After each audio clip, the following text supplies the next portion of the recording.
Welcome back to another episode of Pregame Twirl. Today, I'm happy.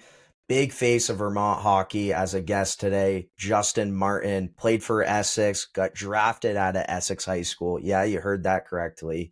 Then went on to play at UVM and now is a huge face in our youth program, president of the Vermont Jr Cats. Juice, I got to ask you, game 4 tonight for the Stanley Cup final. Who do you got winning and who do you want to win the cup this year? Yeah, I'd like to see Edmonton. I think it'd be great for the sport of hockey. I mean, who doesn't love to watch Connor McDavid and Drysdale? And I mean, what a fun team to watch. And yeah, I mean, Florida gave them a pounding the other night, but I think that Edmonton is going to step up and we'll get another split on the road, just like we did in Edmonton. And I think this thing's going 7, if I'm honest. But I think this year, I think Edmonton's going to get over the hump. I do too. I don't see McDavid and Drysaitel getting denied. But let's And I mean, get they let's got to stop Marchand, like huge Bruins fan. So like, guy's unbelievable, and look to what he's done in the playoffs, and got to stop that guy. Got to be aware of him at all times. And boy, he's playing his role perfectly, isn't he, in Florida? Yeah, I mean he's scored right now. He's scored in every Stanley Cup final game. And I know there's only been 3 games, but he is just the definition of a gamer. Yeah. There he dealt with 3 surgeries this past summer. Like he had a tough summer, so he didn't get to train much and now he's getting his step. He looks like his old self again. But let's get right into, we'll start off with your playing days. Obviously, I do Vermont high school hockey coverage. So we got to start off with your experience playing at Essex, getting drafted out of Essex. So just kind of talk. And also, let's give a shout out to Billy O'Neill, who unfortunately recently passed away. I got the pleasure of meeting him, a few years ago when he was helping out with BFA, and what an unbelievable guy. But just talk about your experience playing at Essex. Yeah, I mean, let me start with Coach O'Neill. I mean, unbelievable human being. To give yourself to 3 different sports, 3 seasons. Fall was soccer, winter was boys ice hockey, and the spring was softball. And the guy did it for an incredibly long amount of time. And he was a leader of young adults, both for girls and boys. And he set a high standard for all of us. There was always accountability. Obviously, at Essex back in those days, they were very good. So, like I didn't even make the team as a freshman. None of us made it, and we had some pretty good freshmen in that group. I didn't make it till my sophomore year. My sophomore year, we had BFA on the ropes 4-1 in the semis.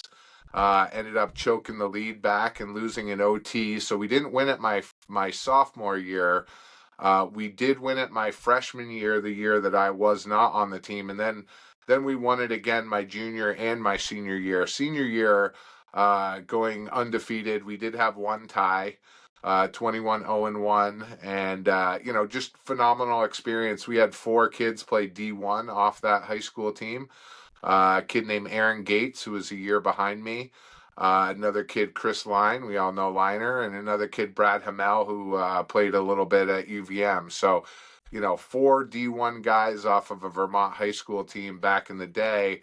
And we probably had another 6 or 7 that played D3. Moan went to Norwich. Chad Higgins played at Babson. John Vaughn played at Bowdoin. So Mike Line played at Fredonia and then back at St. Mike. So we had just a phenomenal group, and we were so good because we pushed each other. We had a high standard. Like I said, Essex had a history of success, and you either kept up with that success or you didn't play a lot. And so again, I was number 20 in high school. There was a guy before me, number 20, Chucky Wiegand, who played at Ferris State, who was also an NHL draft pick by the New York Rangers. So there was a lot of history that had come before me, and I was just trying to keep up at the time. And we had a great time. We had a great crew. My senior year, We won football state championship, went 9-1. We won hockey 21-0-1, and then I did shot put and discus and track, and also state championship in both of those. So, my Vermont high school experience was a phenomenal one athletically. Had a great group around me to push me, and again, coaches like Coach O'Neill, Toby Ducalon, guys that held us all accountable and pushed us hard to get to be our best. Yeah, absolutely. And those who are listening that aren't from Vermont, four Division I commits on a team is just it's not normal. No. So that is I didn't know that, and I didn't know you played with Liner too. Yeah, Liner was a freshman my senior year, and his older brother Mike was my line mate. So we had a phenomenal line my senior year. Like I said, didn't lose a game. They made me look good all season long. And yeah, Liner as a freshman went on and again played at Clarkson. So there's another guy on that team. So just really great group. And Aaron Gates walked on at Clarkson, and he ended up being captain his senior year. And he's another really great Vermont product that came out in that time. Now, when you were playing at Essex, when did UVM come into the mix? Did you know that there was potential that LA was going to grab you in the draft as well? I mean, again, that's another thing. When I first met you, your son actually told me that, and I thought that was the coolest thing to play for your local high school and get drafted is just it's unheard of in Vermont, and it's that is just unbelievable. So just talk about that experience. Yeah, it was a great day in my life, in my hockey life and personal life. Graduated from high school the same day I got drafted by the LA Kings in the seventh round. I did not expect to get drafted, Woody, in all reality. Like, I had a really good junior year, had a really good senior year. Played in this thing, Hockey Night in Boston back in the day, and they had this all scholastic tournament that happened in the spring. And I played in that and I did really well. And then came back and had another offer to go play in another All American tournament down in Boston, and I went and did that one as well. And then the draft was right after that. The story on how I heard I got drafted was LA was in town. They were, I believe, they were watching a guy named Jim Larkin, who's another Vermont guy who played in the show, very good player. They were there watching Jim or someone else on the UVM team, and the game got snowed out. The weather was so bad that the game snowed out for UVM, and the LA King scout said to Mike Gilligan, the coach at UVM at the time, um, what should I do tonight? And he's like, go to Essex, go watch this guy in Essex, you'll like it. And so, it's a snowy night. Who I don't even know who we played. I probably had, 3 or 4 goals. I was on a little hot streak middle of the season. I think I had like 6 games in a row with a hat trick. So he caught me at a good time, and so there's a guy standing in the Essex rink with an LA Kings jet leather jacket on, and we didn't think anything of it. And then fast forward to that spring, again the night I got drafted, was also my high school graduation, so I didn't even end up going to the draft that year. I was rated like I think Central Scouting, I was rated like 120 or something like that. And the year that I got drafted was the first year that the Europeans were drafted in the NHL. So like there was a huge backlog. So where I thought I was going to go, maybe third, fourth round, I ended up going in the seventh round. So, um, message to all the kids out there: you never know who's sitting in the stands watching your games. Make sure you're always putting your best foot forward, because a snowy January day at Essex skating facility, and that's how I got drafted. That's what got me on the radar. Um, as far as UVM goes, so my senior year, I was a good student in public high school. My senior year, I was into UVM. early admission. So I was in by November of my senior year, and again, like I talked to UVM quite a bit. They finally ended up offering me the opportunity that I was looking for, but they said, don't come next year, come the year after, because we got a couple freshmen coming in that are really good, and they weren't lying. It was Martin St. Louis and Eric Perrin were those freshmen that were really good. So I went to Taft for a year, and then ended up coming back and playing after my PG year. And again, being a Vermonter, being an Essex guy, one, I don't know that there were ever any Essex guys that played at UVM, let alone being a Vermonter and getting to be on those teams with Tim Thomas and Martin St. Louis and Eric Perrin and John Sorg and J.C. Ruid and Pavel Navrat, so many other, Matt Stelgis. I mean, just a phenomenal class right in front of me. And I got to go for a Final Four run and another run to the national tournament on that group at UVM. So pretty special time, especially being a Vermonter. Yeah, I mean, that's you played on a wagon of a UVM team, and for me, I'm so jealous when people talk about what it was like watching Marty St. Louis play at UVM. So just talk about what was it like being Tim Thomas's teammate in college, Marty and Eric. Just talk about that experience. I'm sure you have a couple stories. Yeah, I mean, great life experience, right? Like we didn't know Marty wasn't even drafted in college. So, again, all we're looking at is sophomore year Hobie finalist, junior year Hobie finalist, senior year Hobie finalist. Like, wow, this guy's pretty good. So what was it like? Well, I was also a right wing. My sophomore year, I was pretty much fourth line right wing. So I had the best seat in the house right on the bench watching those guys. Marty and Eric would get about 50% of the game, and then all the other three lines would divide the other 50% by that. So, there wasn't a ton of ice time. And one thing I really learned in those teams was number one, Marty and Eric were phenomenal leaders, and they led by example. They were the hardest working guys on the ice, and they really taught all of us to buy into our roles, right? Like if Marty and Eric were blocking shots and going down and eating a puck on a PK, like guess what? I'm eating every puck that I can, no matter what, right? So it really taught us all. I mean, practice were some of our best reps every week. If you didn't bring it to practice, you definitely weren't playing in the game. So again, the standard and the level was a really high level, and we pushed each other, and we all bought into our roles. And again, like I'm a fourth line grinder. Chip pucks out, chip pucks in, don't get scored on. And then I got to watch these two guys from Laval just absolutely undress, just about every opponent we played. Their offsides and their movement at the blue line, it was hypnotic. It would look like it was going to be offsides, and then they would pull the puck and then shoot it back over, and it'd be onside. Just unbelievable puck work. And then again, the compete. Those guys push all of us to be our best. And then Timmy, Timmy was about the most competitive person I've ever played with in any sport.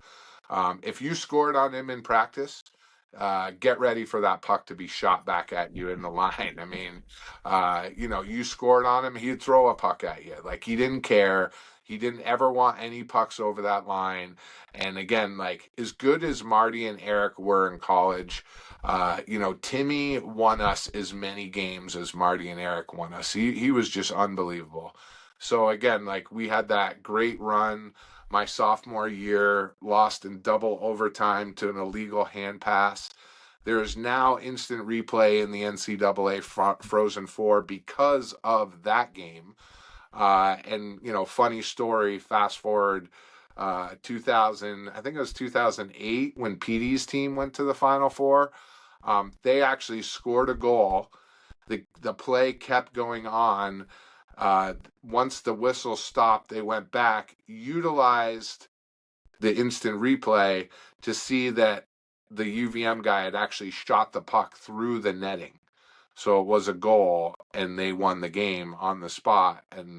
And so instant replay helped propel them to our next Final Four at UVM. I don't know, kind of cool story. Yeah, that is cool. I think that was that Dan Lawson? He was a Lawton or lot. Lawson, yeah, that Yeah. that sounds right. Yeah, I remember that. That was versus Air Force, I Air Force, believe. yeah, Air Yeah. Force Academy, yeah, Yeah. And yeah. that's just like again, like how special Vermont is all it's the same thing with the soccer run this year. You know, I remember we had a junior cat practice and I look in the stands and everyone had the game pulled up, you know, and that's just how much Vermont cares. It's a lot of similar to where Marty is now in Montreal, where it's like here in Vermont, like UVM's are pro sports team. So like, and it's great that you got to experience when UVM's good, people are super invested. And before we turn the page on UVM, obviously you played there and you saw how special it was to be a hometown boy. And now your son, you know, has recently committed to UVM. So just talk about how special it is that he's gonna be able to share that kind of experience with you. Super proud of him. Super proud of him. I mean, the kid's working hard. He's grinding. He's doing all the things, and to be a dad and get to watch your kids, both of my kids, excel at what they do in life, and now to have Sully, committed to go back to UVM is really special for me. On a multitude of levels, right? I love UVM. I sit on the alumni board. I try to be as active as I can be, and a big reason, and we'll get to the junior cat stuff. Big reason I do what I do is I want to see more kids from Vermont wearing the green and gold, and that stopped for a little while, and when we have the new coaches come in, the first thing that we try to communicate is what can we do to help get more Vermonters on the roadmap to get to UVM. Again, it's hard. You got to be the best of the best to even have a chance to play in the Hockey East. And so again, like we're really proud. We got PJ Forgione is coming back. There's another kid coming back that's another Vermont kid, and I'm sorry I'm spacing on his name. Um, I'll think of it. Harrington? Is it Harrington? Yes, the Harrington kid, and then Sully, and then hopefully there's some more there. And from my standpoint, anytime you have a Vermonter on that roster, you're going to have the local fan and the local enthusiasts a little more engaged in what's going on there because one of their own is there. And when I was growing up, Toby Ducalon was there, John LeClaire was there. Obviously, everyone knew John. He was a big mentor of mine and someone I looked up to as a kid, and he made it to the show, to the biggest dance. But there were others, Jeremy Benoit and Travis LaHoulier and Kevin Monty, and right before me was Mike Larkin, and so again there were a lot of us that came through after me, Alec Ramette, and a lot of other kids that, again, we always took pride in being the Vermonters on those teams. And a lot of times we were role guys, third, fourth line grinders, and that's okay. But we were there to experience it and, more importantly, represent Vermont on the UVM team. So I'm just glad they're getting back to that place because I think it's really important in the long term to have those best Vermont kids in the mix. Absolutely. And just like your experience, I feel like, both Frozen Four teams you mentioned, Pete Lennis's team, your team, like they all had Vermont guys. Yep. And I remember, unfortunately, I didn't get to watch your UVM games. But I remember that group with Pete and when Brady was there. I mean, there was a line out the door at Oh, yeah. warmups. It was insane. And it was always Friday was, when Friday, Saturday came around as a kid and I was a season ticket holder, my family still is. It was my favorite part is going to those games. So UVM's for sure special. And it's awesome to have, your son now going there and seeing more guys going there. And that leads me into, our next topic. you have been, for many, many years now, a huge face in the youth program in Vermont. So talk to us. I know there's a lot of fans that do know what the Junior Cats are. There's some that maybe don't in Vermont. And again, we have a lot of non-Vermont listeners. So just talk about the Junior Cat program, how it started out. I Yeah, know I'm super happy to be involved, but it's in a great place. So just talk about the Junior Cat program. absolutely would. Thank you. Again, I think we've gotten Vermont youth hockey to a really great spot. And it wasn't always like that. So I got done playing 2001, and I came back and actually started coaching high school, coached with Billy O at Essex for 2 years. Then I coached Rice for 2 years as a head coach. Got into junior hockey, did that for a bunch of years with a junior team called the Glades junior program, Green Mountain Glades, run by a guy named Dennis Himes. And Denny let me come in. I ran a junior B team for a bunch of years. I actually did a midget AAA model for a few years where I was trying to have those kids not play high school and play midget AAA again, trying to propel them on to the next junior level. And so then I had kids somewhere in 2008. And I kind of stepped away from the game for a couple years. I'd done a lot of volunteer stuff for a lot of years, and just kind of focused a little bit on getting married and my wife, and then we had two boys. Sully's an 08, Tucker's a 10. And then I got right back involved with it afterwards. You know, uh, and at the time there were multiple programs. There was the Glades, there was the Dynamo, and the Vermont Flames. And so what we've tried to do is streamline that all into like one organization. And then we're close. We're in as good a shape as we've ever been. And so, the Vermont Junior Cats is Vermont's Tier 1 youth hockey program. We don't have any competition at the Tier 1 level. So what we try to do is gather all the best kids from each individual age group and put them together for a few different things. One, like-minded kids that want to strive to higher levels, kids that want to push themselves, kids that love the game of hockey and just want to get more out of it than maybe what their local program can provide. And so we grouped the best players at each individual birth year. So this year we have 2011s, 12s, 13s, 14s, 15s, 16s. And what that does is that makes us more competitive at a regional and a national level. If I get all the best Vermont kids on one team, well, we're actually really competitive at a regional level. If the talent is cut in half or cut in a third, all of a sudden we're not as competitive at a regional and a national level. And when we're not as competitive at a regional level, our teams aren't ranked as high, and quite frankly, they don't get as many looks. So now that our teams are all together, our teams are getting ranked higher. Our teams are playing at higher levels. All of our elite teams this year will be playing in the E9, which is the top division or one of the best leagues in Boston. So we're playing at a really high level regionally, and not only playing at that level, but we're competitive at that level. So, the goal of the Junior Cats is, again, surround these kids with great coaching. So myself, you would, we got Brady, a ton of guys that have played either college hockey or professional hockey that are giving back to the next generations. And then we combine that with a really good competitive schedule. Like I said, we play in the Boston Hockey League in the E9. And then in addition to that, really a formulated structure for practices and development for our players. So, I think in the long run, what's going to happen is we're going to develop more higher end hockey players. I think we're seeing it already.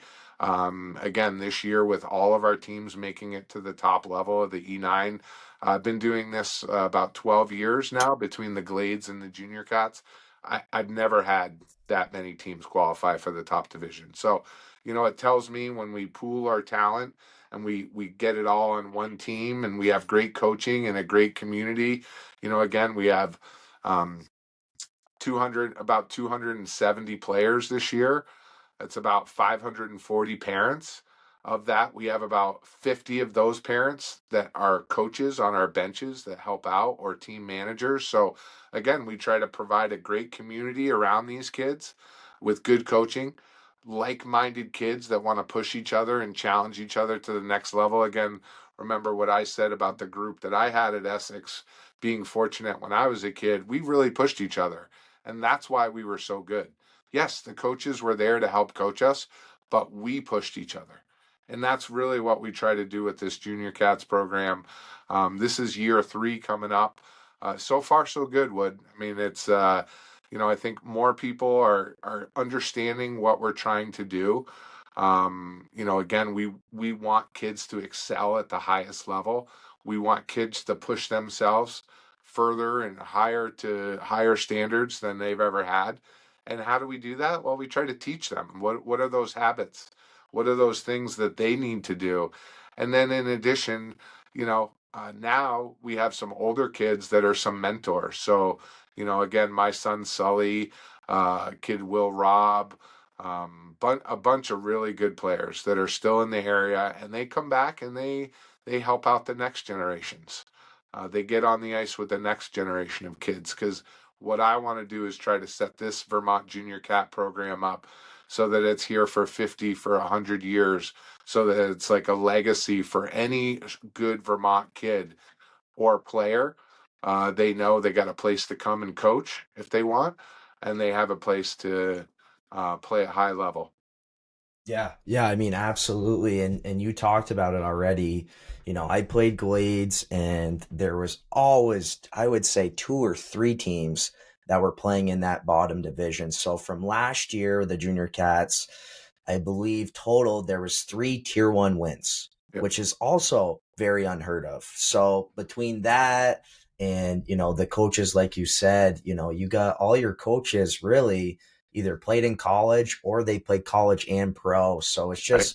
it's awesome what's going on. I know I'm happy to be involved in it. And, again, with you being the president and, me being involved with the Junior Cats and, just both of us just trying to grow and make Vermont hockey better and add a little more spark to it.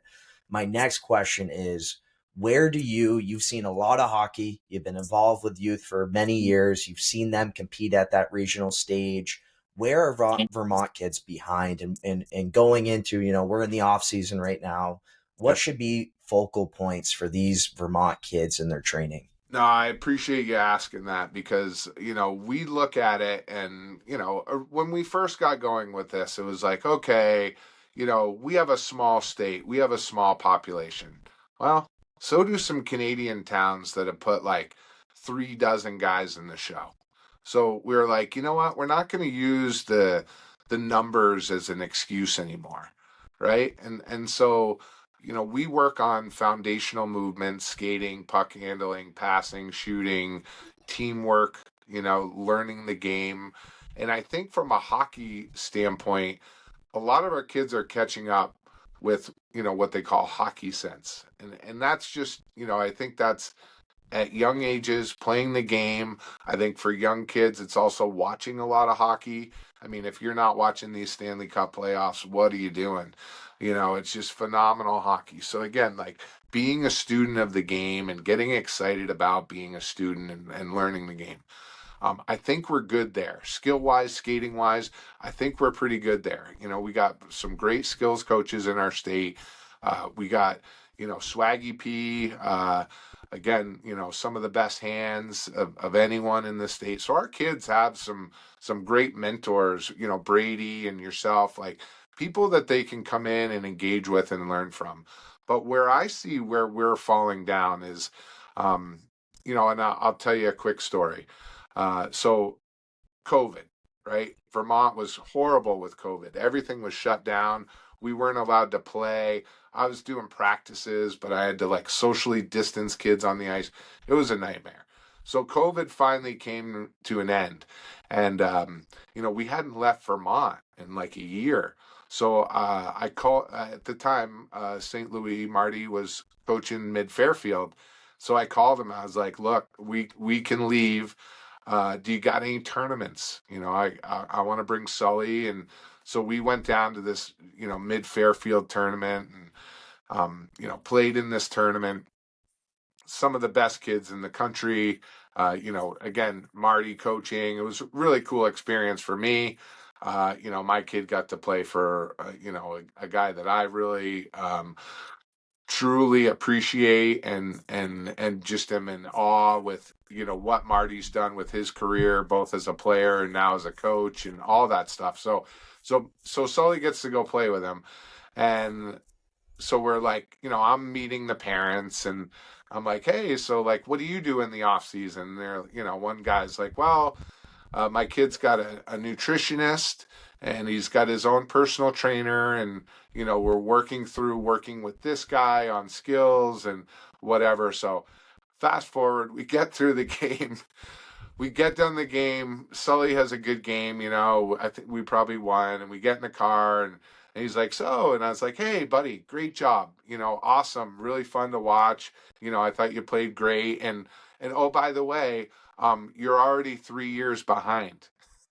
And we both just start laughing because these kids have access to so many resources outside of Vermont. You know, uh, Most states, there's like a 4 rink complex with a weight room in there and an off ice training facility. And oh, by the way, they got a nutritionist on site. So, where are the areas that I see that we're behind? No question for me, it's the off ice. What are kids doing? Not the skills and drills. We all go do that. Kids engage with our summer leagues and go do our skills, and that's great. But where are they when they finish the season? And physically, where are they when they start the next season? What is their plan for their off ice workout? And so, again, none of the rinks that we have in Vermont have a weight facility in the rink. So it's it's a little tough because kids are off on their own and they have to kind of figure it out. Now, we try to give some guidelines, but if kids are spending any emphasis anywhere in the off season, especially like 2012 and older. So 2012, 11, 10, 9, 8, 7, maybe even some sixes. They should be hitting the weight room all summer. They should have a plan for their off ice training and their physical development because that's what's going to really help propel you to the next level of your development. It's not just the skills and drills or the shooting, it's the off ice. And again, the nutrition. How are they refueling their body? Are they staying hydrated? Are they drinking enough water? So many kids are drinking all these sports drinks all the time. There's a ton of sugar in that stuff. So again, like just helping to educate kids to have a plan in the off season and then helping them execute on that plan. Yeah, no, absolutely. And like you said, like most of these New England teams, you bring up Marty with Mid Fairfield, all these high end teams, they have a rink on campus, if you will.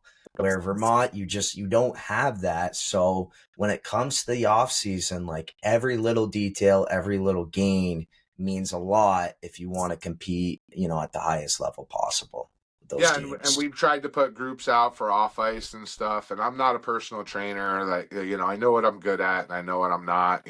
So like we try to sub that stuff out, and the interest just it hasn't been there. Why? Kids are going and playing tournaments every weekend, or they're putting their hockey gear away and they're grabbing their baseball mitt or playing softball or lacrosse. And again, there's so many great club opportunities out there for kids nowadays. Again, like if you can't get in a weight room, yeah, go play other sports. Like go work on different sport habits and different parts of your brain. I mean, I always loved track and field because it was me against myself. It was a different way for me to exercise my brain that was different than, the team sport. So again, anything they can do to refresh, because when they come back in August, when we get going with the junior cats, it's a long season. We go end of August right through the month of March. Um, I do give kids 1 week breaks over Thanksgiving and over the holidays, which I think are important. These are young kids. They're not professional athletes. I think breaks are important. It keeps them fresh, keeps them wanting to come to the rink. But, a lot of people want to do more, more, more. And so, again, if you're going to do more, I'm all about it. But, put that energy in the off ice.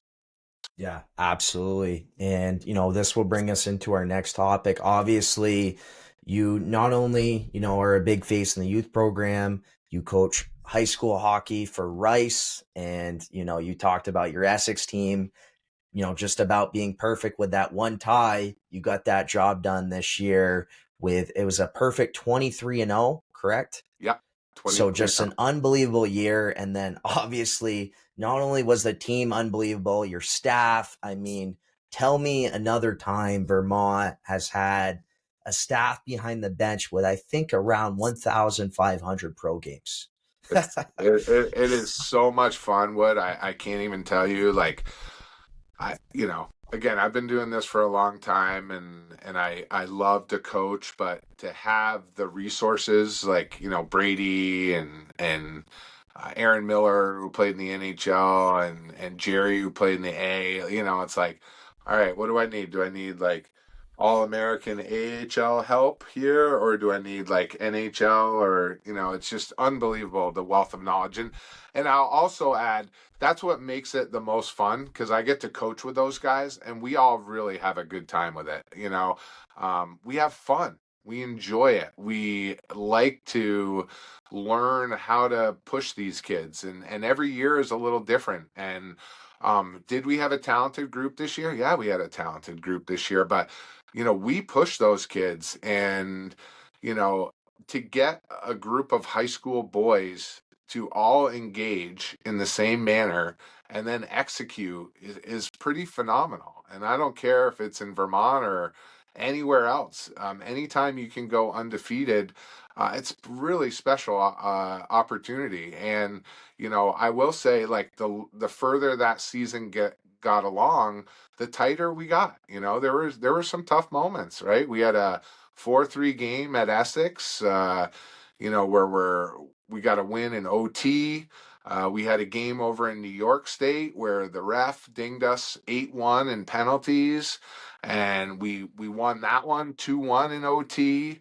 So we had some really tight games this year, and those kids really persevered. Just the mental toughness to show up for all 23 games.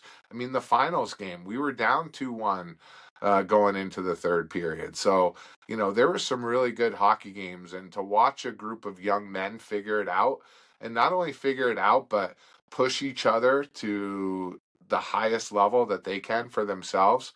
As a coach, that was the best part of it.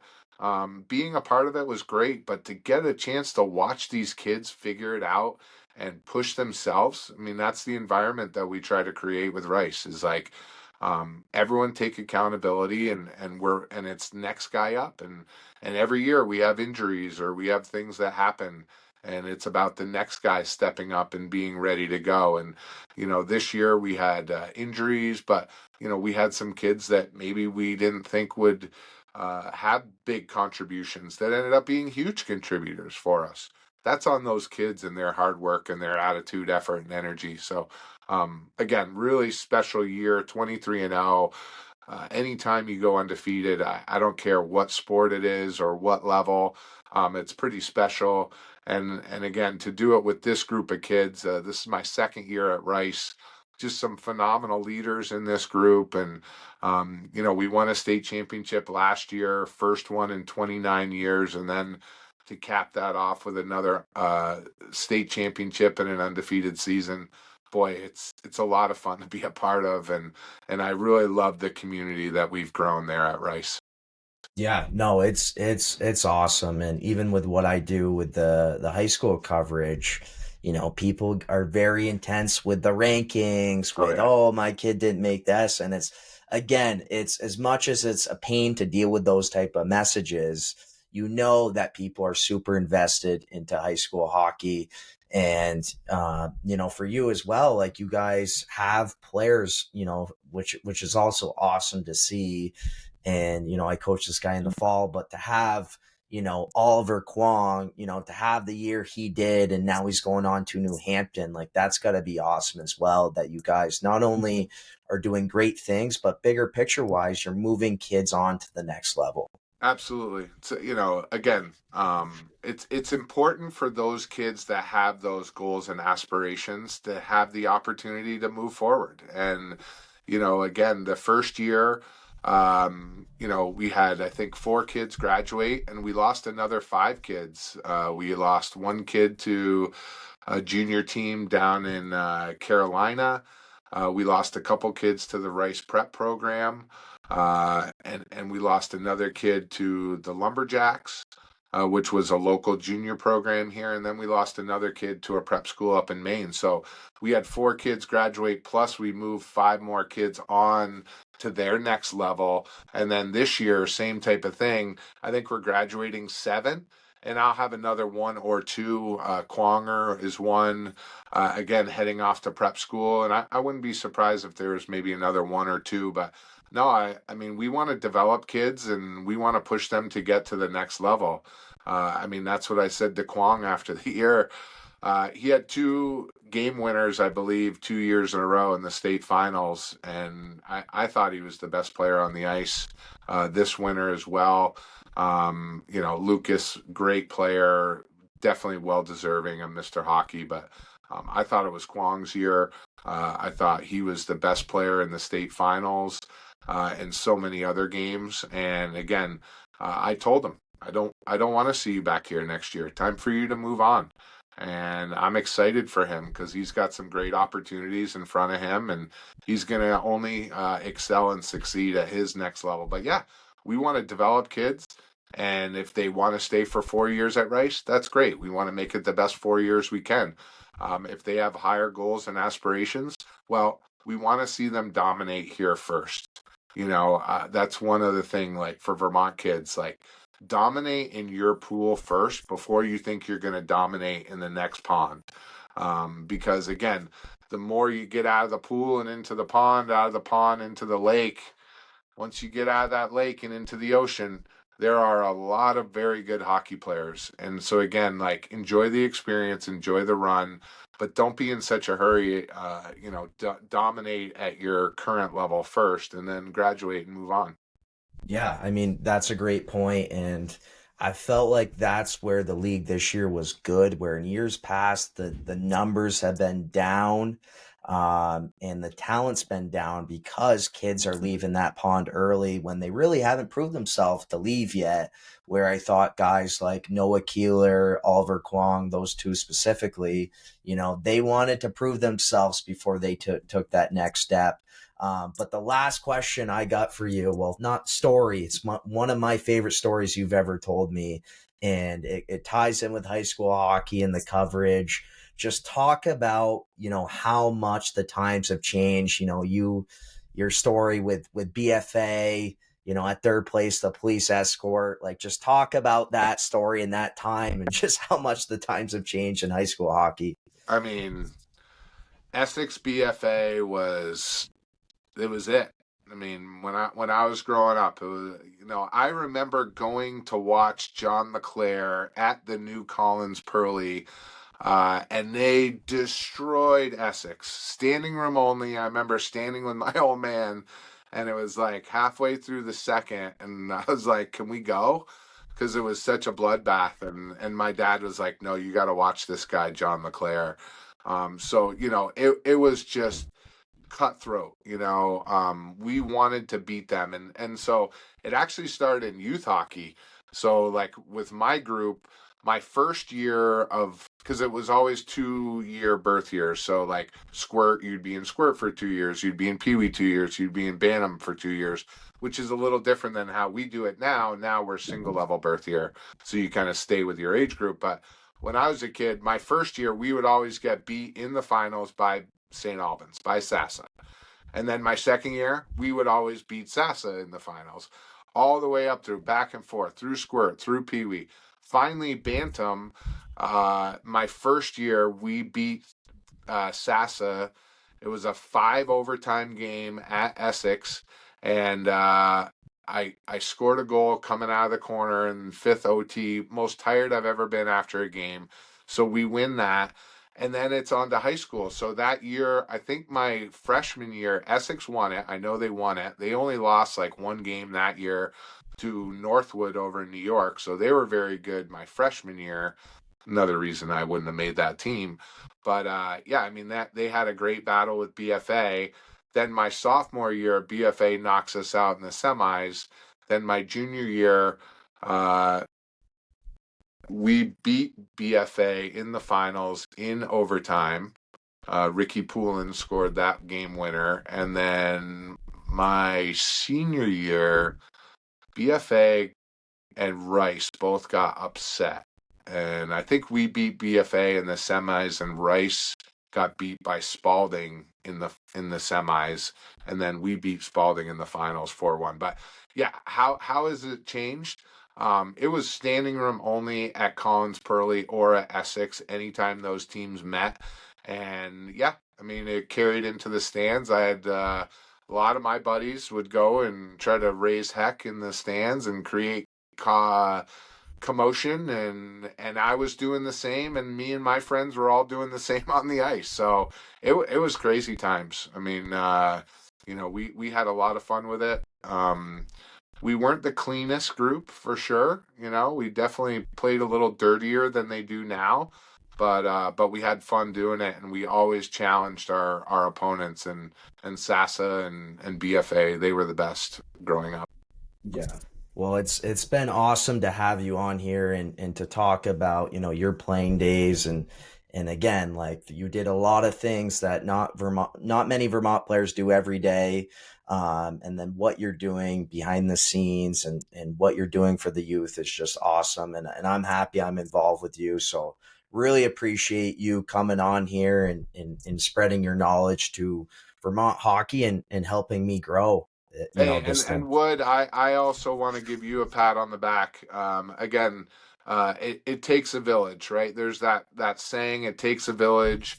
It takes a community, and one of the hard parts for me has been over the last 20 years. There haven't been a ton of people that wanted to come back and get involved, and I understand that people want to move on to their professional life or whatever they have going in life, and I just consider myself blessed to have guys like yourself and Brady involved in what we're doing, and these other local guys that are getting involved, Vermonters. It means the world, and that's how we make this thing do what it can do, and that's delivering a high end elite tier one product for any Vermont kid that aspires to higher levels. So. Woody, I appreciate you. I appreciate pregame twirl. I can't tell you how many people get excited about your episodes and your jokes, and you just have a great time making hockey fun. And so thank you for that, because that's a huge part of what we're doing, right?